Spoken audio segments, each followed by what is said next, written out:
Nancy Robinson, remembering Linda today and thanking her for her friendship and all the wonderful emails she sent me over the years. My name is Rick Hammy. I knew Linda Combs for, about 30 years, and I'd had lunch with her about 3 weeks before I heard that she had died from Dave. I texted to her and back and forth just 2 days before she died. And so when we lost her, it was, to say the least, stunning. What did she mean to me? The main thing with Linda was that we got together about every 2-3 months, sometimes more frequently than that, sometimes less, depending on when the virus was on. We would have lunch, and we would talk to each other for 2 or 3 hours. And half the time we would talk about some issue that was bothering her or challenging her, or an issue that was bothering me or challenging me. And she would give me advice as to what I thought I needed to do and what she thought I needed to do. And then I would give her it back to her. And, actually, the story that I've thought most about Linda was one time we were at a convention that we attended together, and she was at a pivotal point in her life where she was trying to figure out what she wanted to do next. And this was quite a while back, maybe 20 years ago, 15, 20 years ago. And she was asking me what I thought about what she ought to do. Well, she had a lot of choices, but the main thing I said to her is, Linda, you strike me as a Ferrari sitting in a garage. You have all these capabilities, all this talent, all this wisdom that you can share with other people in any capacity. You're just a race car of the finest kind, and you're sitting in a garage not doing anything with it.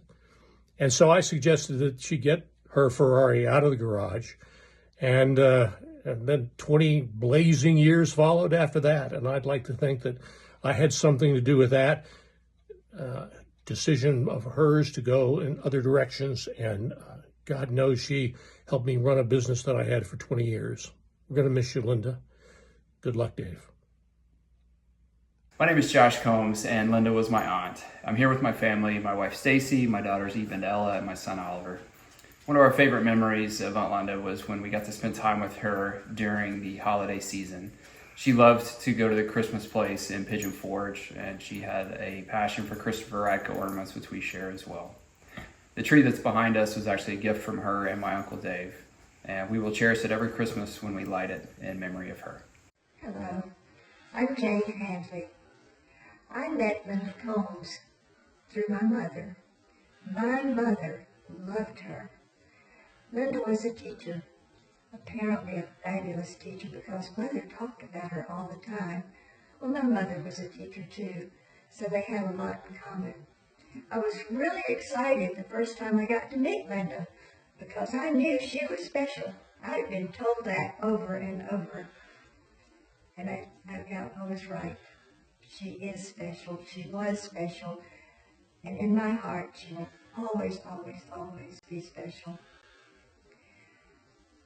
Losing Linda gave me pause to remember how many wonderful things happen in our lives, and maybe we don't stop and get grateful for them.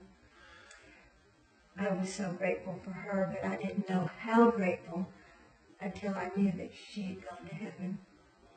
And I wouldn't be able to see her, talk to her, but I'd still be able to remember her and all the joy and love and really good information that she put into my life. Today, I will miss her. Tomorrow, I will miss her. I will miss her the rest of my life. But hopefully someday, I'll see her again. David, when I think of Linda, I remember Linda as a family member. When I joined the family in 1980, I learned of Linda as the daughter of Robert and Vera Morrison, Peggy's first cousin. Linda and Peggy were simply a few doors apart for many of their early years. I recall visiting with Robert and Vera along with Jack and Bertha Harmon, Peggy's parents. Vera's house was very well organized and our visits were very cordial. Linda was not there. She was married and lived with her husband David in Winston-Salem. Linda and David. It was rare that we mentioned Linda's name over the years without including David's. Soon after Peggy and I were married, Peggy's dad, Jack, had serious heart surgeries. Other than our stress with Jack's succeeding surgeries at Baptist, I will never forget Linda's and Dave's unbelievable kindness to Peggy, her mother, and to me. Linda and Dave gave us the keys to their home. They came and went as their jobs required, and we had a restful place to sleep and eat during those very difficult times. We're so proud of Linda and Dave as their successes added one to another. We were honored to visit the White House and enjoy those special behind-the-scenes tours that cannot be repeated. Her son Chris enjoyed those events in succeeding years. Peggy and I have always enjoyed restoring older homes. One of our early efforts was to make a special cottage on a hill in the middle of Blowing Rock a home again.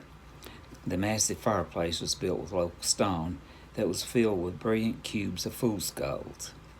Within a couple of years, we had the opportunity to purchase another needy cottage that had the marvelous gorge views. Linda and Dave said, "Would you sell us your cottage?" And so we were able to go forward and purchase the other cottage. In a few years, Linda and Dave took a similar step and purchased a condo at Chateau Cloud with an even more magnificent view. Sometime during the Blowing Rock experience, David and Linda were growing Combs Music into an enterprise. We especially enjoyed visiting Linda and Dave as they returned from Washington to their third home in Winston-Salem. It was a mountain home in Winston-Salem. They and their business outgrew that home and they built at today's Marble Arch location. And there we've enjoyed artwork by Linda's uncle, Ed Bryant, daffodils by the stream, and beautiful roses growing out front. Linda always encouraged young people to be their best. I think she must have taken that tradition from her childhood teacher, Ms. Ruth Green. Linda held the same banner as she hung a watercolor portrait of our son in her home. It still hangs there. I dare say that few of our political leaders in Washington guarded the details of government any better than Linda. She was quick to defend her beliefs and completely protective of private elements of government. Occasionally, Linda and I discussed economic issues in the U.S. I always held the belief that industry was 3 to 6 months ahead of what national economists knew about our economy. I always felt the immediate turnaround before larger data could be collected. Last spring, as Congress refused to sign a budget extension, I called Linda to discuss the repercussions of the holdout. We talked extensively about our economy, the banking system, and the basis of its existence. At the end of our discussion, Linda said, "I really enjoyed our discussion." I was floored that I had missed so much of her intellect and reasoning because I had not wanted to intrude on her fiduciary duties. During those trips back and forth to the hospital during Dave's health care, I was blessed to be able to be Linda's chauffeur. She made sure we never took the same route twice as we went back and forth through Winston. Her mind was always working. I will borrow Dave's Godwink term here. Linda and Dave's lives have been a huge Godwink in ours. Gary and Peggy Shore. Hi, I'm Gary Prim. Just wanted to give honor to my friend Linda Combs. She was one of the most kind and caring persons I guess I've ever known. I first met her while working in the studio with Dave on our piano projects. She would always give so much encouragement when we were recording and would give helpful critiques and suggestions, which really helped. She also would give names to the songs after hearing our recordings. So the names you see on the CD were often things she would come up with. She will be missed by many friends. We love you, Linda.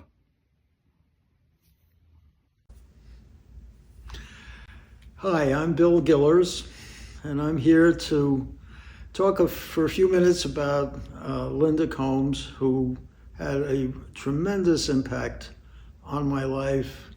And looking back on it, I realize how blessed I am that I met her and that I knew her for so many years.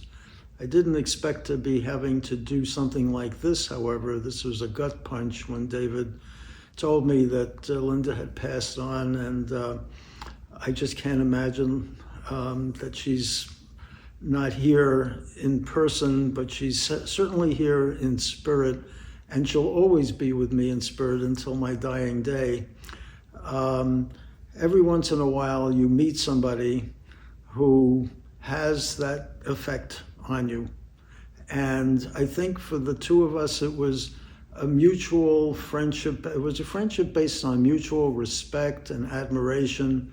But I know for me, when I met her for the first time on a very difficult plane flight, which I won't go into the details of now, which obviously we both survived with no problem,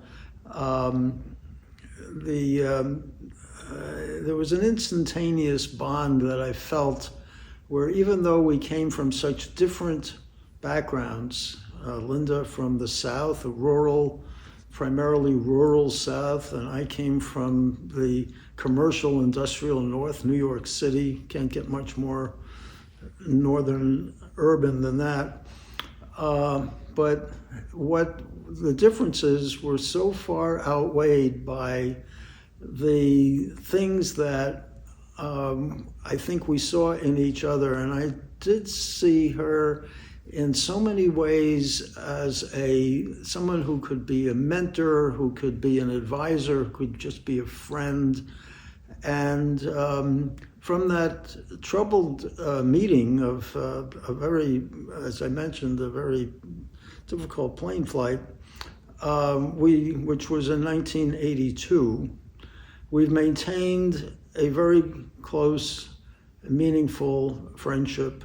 And in that period of time, I ended up working for Linda in two separate cabinet departments, the Department of Education and the Department of the Treasury. And I could talk for hours, which I don't want to do, but I do want to try to capture the essence of what Linda has meant to me.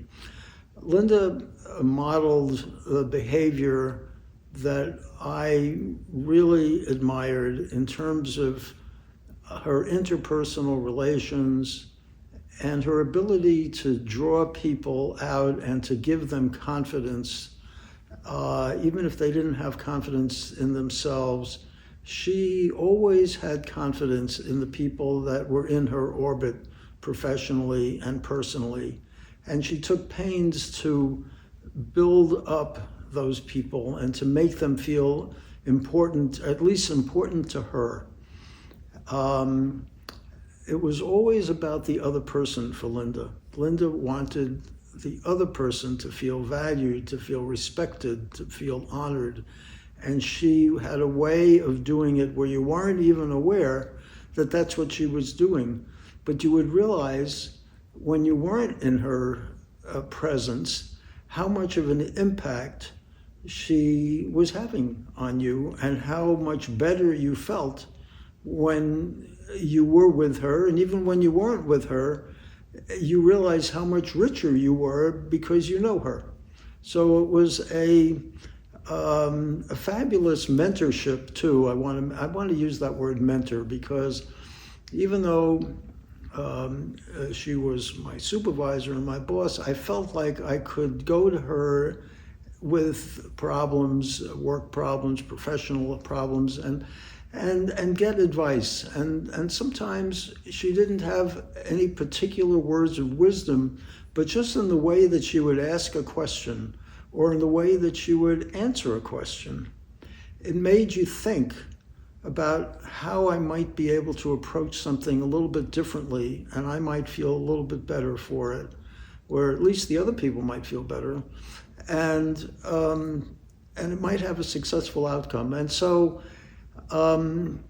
her impact on me was profound. For years and years, I always, I look back on the days when she was my immediate supervisor, and I realize how much I learned from her, how much I benefited from the relationship of the professional relationship and the personal relationship. And through her, I met her husband, David, who has become also a very close and very valued friend.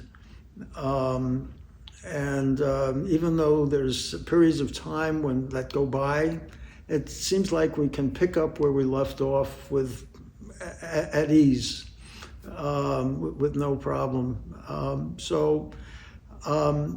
I would just summarize by saying we met in a difficult situation on a flight, and we maintained a close personal and professional relationship for 41 years. I still cannot believe that she's not here. I can picture her, I can hear her voice in my mind's ear. I see her face in my mind's eye. I see her mannerisms, her little ways of doing things, even the way she would write her script for the L in Linda. And she would sign her name, Linda Combs, with that L.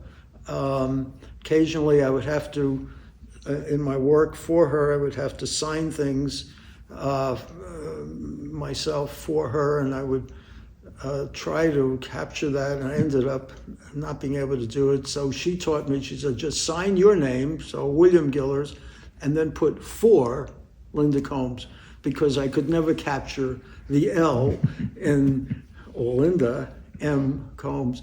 Beautiful handwriting that just reflected a beautiful heart, a beautiful spirit, an uplifting spirit that was infectious and made me feel so much richer having the privilege of knowing her.